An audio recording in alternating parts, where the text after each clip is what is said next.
इक्बाल सिंग गरेवाल यांचे अमरावती येथे दिनांक 6 आणि 7 नोव्हेंबर 2019ला सकाळी 7 ते सायंकाळी 6 पर्यंत आरोग्य शिबिराचे आयोजन करण्यात येणार आहे। डोळ्यांची विविध विकारावर महाराष्ट्र नव्हे तर ग्रामीण, शहरी तसेच देश-विदेशातील डोळ्यांचे रुग्ण त्यांच्याकडे उपचार घेऊन समाधानी होत आहे। विशेषतः आपल्या अमरावती जिल्ह्यातील लोक जास्तीत जास्त संख्येने व स्वखर्चाने लुधियाना येथे जाऊन उपचार घेतात। आता तो खर्च वाचविण्यासाठी स्वतः त्यांचे सुपुत्र Sardar Jogasingh Grewal SV Deshmukh memorial hall कोर्टजवळ अमरावती येथे शिबिराचे आयोजन करण्यात आले असून या शिबिरामध्ये सहभाग नोंदविण्याकरिता छाया काळमेघ यांच्याशी संपर्क करावा।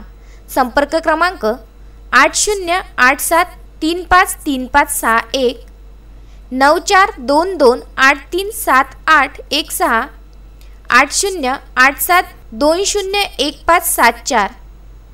Vidarbha news bureau Amravati.